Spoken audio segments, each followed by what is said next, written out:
আসসালামু আলাইকুম রহমতুল্লাহি ওয়া বারাকাতুহু। হাই বন্ধুরা, কেমন আছেন? আমি মোহাম্মদ জসিমউদ্দিন, এফএলবিডি ভয়েসের পক্ষ থেকে আপনাদেরকে স্বাগতম। আমি আপনাদেরকে আজকে টিভি লিংকের কিভাবে আপনারা অন্য ইউজারদেরকে ব্লক করবেন এবং আপনার অ্যাকাউন্টে যদি আপনার ওয়াইফাই যদি অন্য কেউ চালায় কীভাবে বুঝবেন সেই জিনিসটা আমি আপনাদেরকে দেখাবো।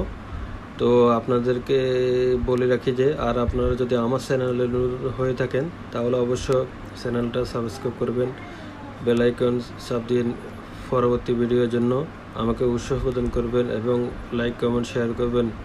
তো তাহলে দেখতে থাকুন আমার ভিডিওটা কিভাবে টিভি লিংকের মোবাইল অ্যাপসে ইনস্টল করি। আপনারা আপনার ওয়াইফাই কে ব্যবহার করে কে ব্যবহার করে জানতে পারবেন। প্রথমে আপনাদেরকে যে কাজটা করতে হবে সেটা হচ্ছে আপনি অ্যাপল থেকে অ্যাপ স্টোরে যাবেন। অ্যাপ স্টোরে গিয়ে আপনি লিখতে হবে যে টিভি লিংক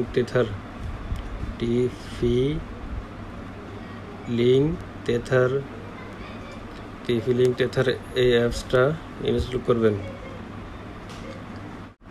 এই জিনিসটা এখন ডাউনলোড হইতেছে, তো কিছুক্ষণ ওয়েট করতে হবে। তো এখন ওপেনে ক্লিক করবেন। ওপেনে ক্লিক করার পরে এখানে আপনার একটা ইমেল অ্যাড্রেস দিবেন, তারপর পাসওয়ার্ড দিবেন। তো আমি আমার ইমেল অ্যাড্রেসটা দিয়ে দিচ্ছি। তো আমি এখন পাসওয়ার্ড দিয়ে দিছি, আমার জিমেল দিয়ে দিলাম। তো লগইন দিলাম, লগইন দেওয়ার পরে অ্যালাউতে দিলাম। তো আমার এখানে আমার ওয়াইফাইটা লিঙ্ক চলে আসছে, তো আমরা এখানে দেখব এখন। তো এখানে আমাদেরকে যে কাজটা করতে হবে সেটা হচ্ছে যে টিভি লিংকের অ্যাডমিন এবং পাসওয়ার্ডটা দিতে হবে। এখানে অ্যাডমিন দিবেন, এখানে পাসওয়ার্ডটা দিবেন আপনার যে যার ওয়াইফাইয়ের লিংকের। তো আমি আমার টিভি লিংকের অ্যাডমিন এবং পাসওয়ার্ড দিয়ে দিলাম, তারপর লগইন দিয়ে দিলাম। লগইন দেওয়ার পরে এখন চলে আসছে আমার এখানে কতজন ইউজার আছে ওয়াইফাই। তো এই জায়গাতে দেখা যায় যে আমার ইউজার কতজন ইউজার ইউজ করতেছি সেই জিনিসটা এই জায়গায় উঠতেছে। তো আমি আমার ওয়াইফাইতে 8 জন ইউজ করতেছি। তো 8 জনের নাম্বার এখানে উঠছে।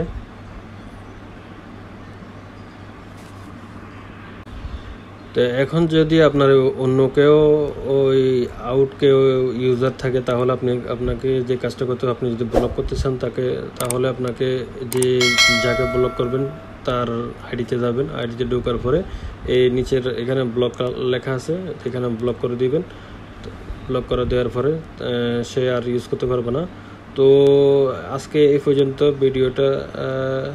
আগামী ভিডিওতে দেখাবো যে আমি কীভাবে ওয়াইফাইয়ের পাসওয়ার্ড চেঞ্জ করতে হয় সেই জিনিসটা দেখাবো। তো সেই পর্যন্ত ভালো থাকবেন। আল্লাহ হাফেজ। আসসালামু আলাইকুম রহমতুল্লাহি ওয়া বারাকাতুহু।